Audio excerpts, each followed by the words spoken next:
भाई मुख्य चेयर पे बैठने की बात है राजेश जी। सुना जाए, आप सवाल किए तो सुना जाए। वसीम भाई सुनिए, लालू यादव हैं तो आज नीतीश जी हैं, अच्छा, लालू यादव हैं तो मांझी जी हैं। हरे सभाओं में गाली दिया, कहा कि अपने कहाँ से लाएगा।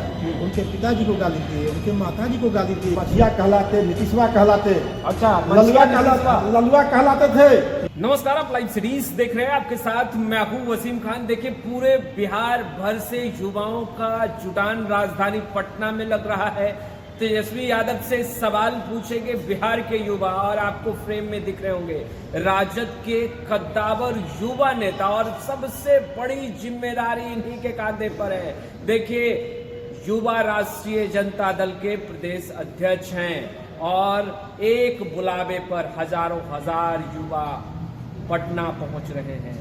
पूरे बिहार भर से युवाओं को राजेश जी आपने पटना बुला लिया है। तेजस्वी यादव से सवाल पूछेंगे? नहीं, देखिए, तेजस्वी यादव जी उस कार्यक्रम के उद्घाटन करता है। अच्छा, उस कार्यक्रम का उद्घाटन करेंगे और बिहार भर से जो युवा आएंगे वो आएंगे कि जो बिहार आज 20 वर्षों में जहाँ खड़ा है, चाहे पानी का सवाल हो, शिक्षा का सवाल हो, स्वास्थ्य का सवाल हो, बेरोजगारी का सवाल है, यानी बिहार हर मानक में 20 वर्षों में देश के सबसे नीचे स्थान पर है। इस बिहार को हम लोग बाहर कैसे निकालें, यहाँ से आगे कैसे ले जाएं, ताकि बिहार का जो है बढ़ता बिहार हो, चलता हुआ बिहार दिखाई दे। इसके लिए हम बिहार के युवाओं को मिलन हाई स्कूल पटना में बुला रहे हैं, और 5 मार्च को भारी संख्या में लोग आएंगे। उस कार्यक्रम के उद्घाटन करता बिहार नहीं, देश के युवाओं के आन बान शान राष्ट्रीय जनता दल के नेता और बिहार विधानसभा में प्रतिपक्ष के नेता आदरणीय तेजस्वी यादव जी। बिहार में बाहर नहीं है? बिहार में बाहर नहीं, बिहार में तो सुखाड़ है।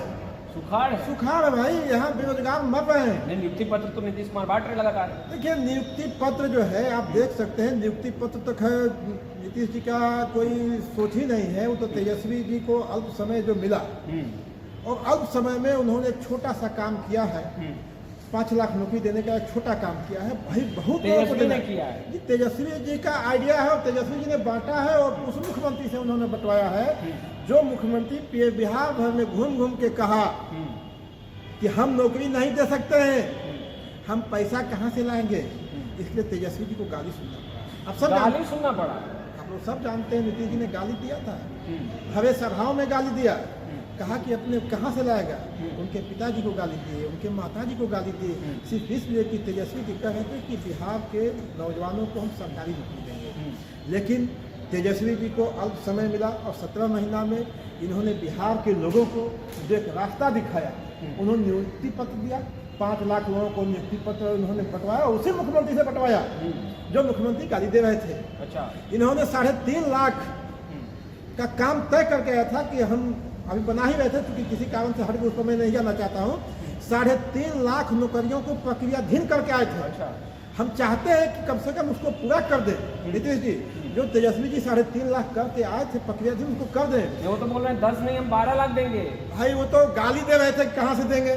आप देंगे। खा के देख लीजिए उनका वीडियो। देखिए, आजकल तो दुनिया आगे चली गई, आप अपनी बात से मुकर नहीं सकते हैं। कोई हम आपको कुछ बोल के भाग जाए, भाग नहीं सकते हैं। वो आइडिया है। नीतीश जी ने गाली दिया है। जिस तरह हमारे नेता आदरणीय तेजस्वी जी ने कहा कि हम 10 लाख सरकारी नौकरी देंगे, नीतीश जी ने गाली दिया। अच्छा, एनडीए के लोगों ने गाली दिया, भाजपा के लोगों ने गाली दिया, जेडीयू के लोगों ने गाली दिया। लेकिन हमारे नेता तेजस्वी जी ने जब इनको समय मिला तो बताया कि नौकरी कैसे दिया जाता है, किस तरह से होता है, और उसी मुख्यमंत्री से इन्होंने नियुक्ति पत्र बंटवाने का। पर आप जो कह रहे हैं कि गाली दिया, तो भाई जिन्होंने गाली दिया था तेजस्वी यादव ने उन्हें गले लगाकर फिर सत्ता में भी तो आए थे। बिहार के लिए आप समझिए कि हम गाली सुन के भी और बिहार के लोगों के लिए काम करें, इसमें मेरा कोई नहीं। आप लोगों को तो सत्ता लोभी बताया जाए। आप देखिए, उसके लिए भाई हर तरह से लोग गाली देते रहते हैं, उसमें कोई बात नहीं है। बिहार की जनता जान रही है ना कि क्या है। हमने गाली खड़ा किनके लिए? बिहार के नौजवानों के लिए। अच्छा, बिहार के बेरोजगारों के लिए, बिहार को बढ़ाने के लिए। लेकिन इसके बाद भी हम बिहार के लिए, इसलिए हमने बिहार में लोगों को, युवाओं को बुलाया है, ताकि बिहार के युवा आने वाले जो 20 साल में बिहार करा रहा है, जो बिहार 20 साल में देश के पैमाने पर सबसे निचले राज्यों में शुमार है, इसको आगे कैसे ले जाए, लोगों के घरों में खुशहाली किस तरह से आए, बेरोजगारों को रोजगार कैसे मिले। आप देख सकते हैं यहाँ लगातार परीक्षा के पेपर लीक होते हैं। आज कोई विद्यार्थी, एक गरीब बाप अपने बेटा को पढ़ाने के लिए पटना भेजता है, किस परिस्थिति में भेजता है? आप लोग सब लोग गरीब परिवार, ग्रामीण परिवेश से आए हैं, लेकिन उसको हरदम भय लगा रहता है कि कब परीक्षा का पेपर लीक हो जाए। अच्छा, किसकी जवाबदेही है? लेकिन इसलिए सारे समस्या का एक ही निदान है कि बिहार में एनडीए की विदाई, और बिहार के लोग अब इंतजार कर रहे हैं। 2005 की पहले की तस्वीरें हमेशा दोहराने की बातें होती है कि आप लोगों को बुरा इस बात का लगता है कि 2005 के पहले वाली तस्वीरें अब बदल चुकी है, बिहार आगे बढ़ चुका है। और सबसे अहम सवाल यह है कि एनडीए के नेता बयान दे रहे हैं कि लालू प्रसाद यादव और लालू परिवार के कारण आज बिहारियों को गाली सुनना पड़ता है। देखिए, दो बात आपने कहा। 20 वर्षों में बिहार हर पैदान पर नीति आयोग ने जो इंडेक्स जारी किया 169 पैरामीटर है, उस 169 पैरामीटर में बिहार सबसे निचले स्थान पर है। 17 गोल है, उस सब में नीचे 33वें स्थान पर है, यानी ऊपर से नीचे सबसे नीचे स्थान से बिहार है। 21 वर्षों में किनका शासन था? तो करें आगे बढ़ाने में वक्त लगेगा भाई, यही तो मैं पूछा, कितना वक्त लगेगा आपको मणिपुर से आगे जाने में? आपको कितना वक्त लगेगा आपको सिक्किम से आगे जाने में? हर स्टेट से आप पीछे हैं, जीरो हैं। इसके बाद भी कहते हैं, गाल बजाने वाले लोग हैं, वो लोग गाल बजाते हैं, काम नहीं करते हैं। हम लोग काम करने वाले हैं। 20 साल में बिहार बर्बाद हो गया है। और जो लोग कहते हैं कि लालू यादव ने बिहार को, लालू यादव हैं तो आज नीतीश जी हैं। अच्छा, लालू यादव हैं तो मांझी जी हैं। लालू यादव नहीं होते ये मझिया कहलाते, नीतीशवा कहलाते। अच्छा, ललुआ कहलाते थे। आपको याद होगा जब लालू जी को सत्ता मिला था तो लोग क्या बोलते थे? लेकिन यह सम्मान कि आज कोई नीतीश जी बोलता है, मांझी जी बोलता है, सम्राट जी बोलता है, ये लालू प्रसाद यादव का देन है भाई साहब। लालू प्रसाद यादव को भुलाया नहीं जा सकता। एनडीए के नेता तेजस्वी यादव को बच्चा बता रहे हैं, और तेजस्वी यादव ने बीते दिनों एक सभा में कहा कि तेजस्वी यादव की उम्र कच्ची है, जुबान कच्चा नहीं। यानी तेजस्वी यादव ये कह रहे हैं कि हाँ, उनकी उम्र कच्ची है। तो क्या कच्ची उम्र वाले को बिहार की जनता सत्ता सौंपेगी? देखिए, एनडीए के लोग क्या जानते हैं, कच्ची उम्र में ही उन्होंने बिहार के लोगों को 5 लाख लोगों को सरकारी नौकरी देने का काम किया। कच्ची उम्र में ही 3.5 लाख नौकरियों को पंचायत करके आगे काम देने का किया। मुख्य चेयर पर बैठने की बात है राजेश जी, सुना जाए। आप सवाल किए तो सुना जाए वसीम भाई, सुनिए। कच्ची उम्र में बिहार में जाति जनगणना करा के अति पिछड़ा समाज का आरक्षण बढ़ाने का काम किया, पिछड़ा समाज का आरक्षण बढ़ाने का काम किया, दलित समाज का आरक्षण बढ़ाने का काम किया। कच्ची उम्र में उन्होंने मुखिया हो, टोला सेवक हो, तामली मर्किज हो, सबका वेतन दोगुना करने के मामले में नीतीश कुमार तो थे 20 साल से ना, ये 17 महीना में न हुआ है। नीतीश जी तो पहले भी थे, अब भी नीतीश जी हैं, लेकिन ये गाड़ी चेंज कब हुआ? कलम किसकी चली? मैं कहता हूं कि कलम चाहे जो चलाने वाले हो, कलम किसने चलवाया? कलम किसने चलवाया? अब आज नीतीश जी का कलम किसने रोका है? ये बताइए ना भाई।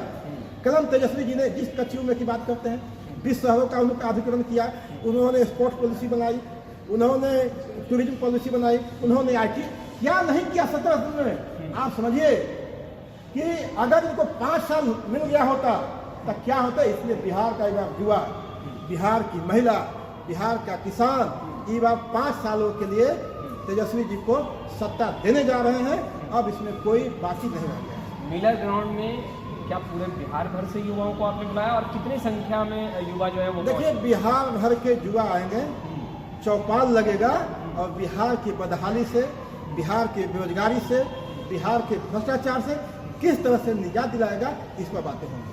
तेजस्वी यादव से प्रश्न पूछे जाएंगे। तेजस्वी यादव जी लगातार बिहार के युवाओं के लिए लड़ रहे हैं, बिहार के गरीबी के लिए लड़ रहे हैं, बिहार के भ्रष्टाचार के खिलाफ लड़ रहे हैं, बिहार में कुशासन के खिलाफ लड़ रहे हैं। इसलिए हम लोग तेजस्वी जी, हम लोग के इस विजन पर बात होगी राजेश जी, विजन पर बात, विजन पर बात, विजन पर बात। अच्छा, आप तो गांव-गांव जा रहे हैं राजेश जी, क्या बातें हो रही है? युवाओं से संवाद आप स्थापित कर रहे हैं, क्योंकि लगातार आज आप कार्यालय पहुंचे, फिर आपको बाहर निकलना है, तो क्या बातें हो रही हैं युवाओं से खासतौर पर? देखिए वही भी मैं अभी भी निकलने वाला हूँ आपसे बात करके, क्योंकि मेरा कार्यक्रम मुजफ्फरपुर, सीतामढ़ी, मधुबनी जाना है मुझे।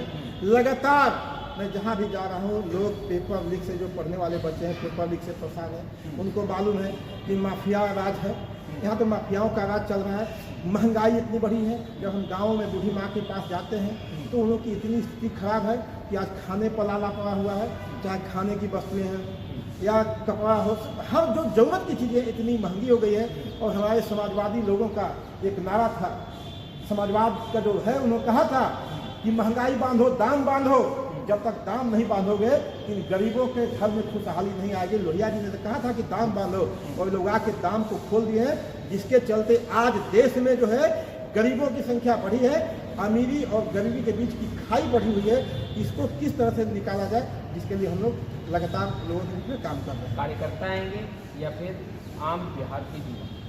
देखिए मुश्किल इसमें कार्यकर्ताओं का है कि बिहार के जो युवा राष्ट्रीय जनता दल और जो राष्ट्रीय जनता दल में भरोसा करने वाले, विश्वास करने वाले, तेजस्वी यादव जी में विश्वास करने वाले लोग हैं, वो सारे युवा हैं। तो आपने सुना राजेश यादव जी को, देखिए मोर्चा संभाले और इनके कांधे पर बड़ी जिम्मेदारी तेजस्वी यादव को आगे बढ़ाकर मुख्यमंत्री चेयर तक ले जाने की, और ये तभी संभव है जब बिहार के युवा एकजुट होंगे, और ये एकजुट करने में राजेश यादव होंगे। देखिए युवा राष्ट्रीय जनता दल के प्रदेश अध्यक्ष हैं और गांव कस्बों में जा रहे हैं, दिन रात एक कर रहे हैं। खैर मेहनत कितनी रंग लाएगी, तस्वीरें लगातार अपडेट करते रहेंगे। फिलहाल इस वीडियो में इतना ही। आपका बहुत बहुत शुक्रिया।